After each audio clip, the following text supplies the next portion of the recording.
جو تبدیل نہیں ہو سکتا.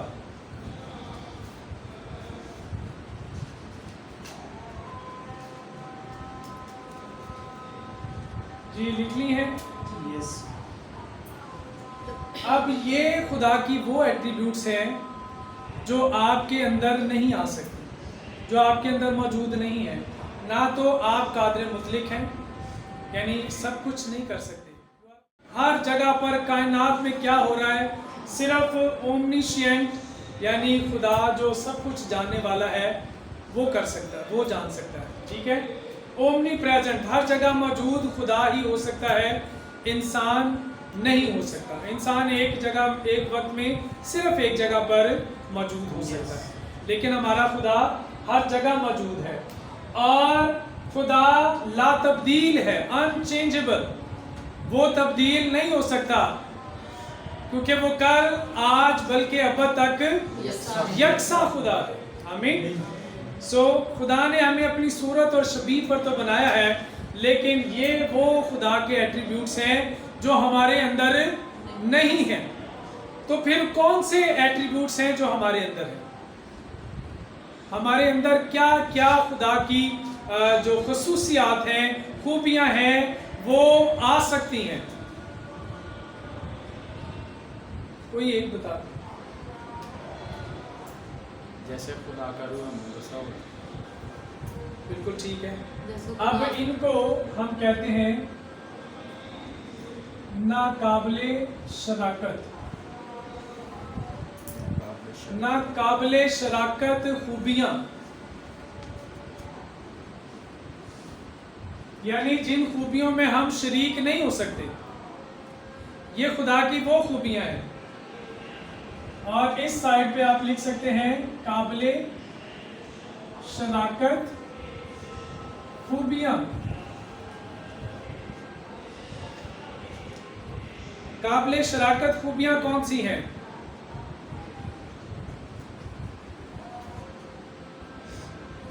نمبر 1 پاکیزگی. خدا پاک ہے اور ضرور ہے کہ اس کے بلانے والے بھی پاک ہو، یعنی ہم پاک ہو سکتے ہیں جیسے ہمارا خدا پاک ہے. آمین. اور خدا کامل ہے. کیا ہم کامل ہو سکتے ہیں؟ متی کی انجیل 6 باب 48ویں آیت میں لکھا ہے، بس تم کامل ہو جیسا کہ تمہارا آسمانی باپ کامل ہے. اس کا مطلب ہے ہم کامل ہو سکتے ہیں. اور یعقوب کے خط میں 3 باب کی 2 آیت میں یہ لکھا ہے، ہم سب اکثر خطا کرتے ہیں، لیکن کامل شخص وہ ہے جو بولنے میں خطا نہ کرے، جو زبان سے خطا نہ کرے. خدا کا بندہ ایوب، اس کی 4 صفات، 4 خوبیاں لکھی ہیں پہلے باب کے آغاز میں، کہ اوز کی سرزمین میں ایک شخص تھا جو راست باز تھا، جو کامل تھا، جو بدی سے دور رہتا تھا اور جو خدا سے ڈرتا تھا. یہ 4 خوبیاں تھیں اس میں، اور اس میں سے ایک خوبی تھی وہ کامل شخص تھا، کیونکہ اس نے زبان سے خطا نہیں کی. دیکھتے ہیں کہ اس کے اوپر دکھ کتنے آئے، کتنے دکھ آئے، آپ صرف سوچ سکتے ہیں. لکھا ہے اہل مشرق میں اس کے جیسا امیر شخص کوئی تھا ہی نہیں. اس قدر مال و دولت، اس قدر جائیداد اور سب شان و شوکت اس کے پاس تھی، لیکن ایک ہی دن میں سب کچھ جاتا رہا. ایک کے بعد ایک نوکر آ رہا ہے، اس کو بتا رہا ہے تیرے اس کاروبار میں بھی جو ہے لاس ہو گیا ہے، یہ چیزیں بھی تباہ ہو گئی ہیں، بھیڑ بکریاں مر گئی ہیں. اور آخری بندے نے آ کے کہا کہ تیرے جو 10 بیٹے اور بیٹیاں تھیں نا، ایک ہی چھت میں وہ کھانا کھا رہے تھے مل کے، وہ چھت گری اور سارے مر گئے. صرف بچا کیا؟ اس کی بیوی. اور اس کی بیوی کیونکہ کمزور ایمان کی تھی، اس نے کہا کہ خدا کے نام کی تکفیر کر اور مر جا. لیکن اس نے اپنی بیوی کی نہیں مانی. اکثر بھائی بیوی کی بہت مانتے ہیں.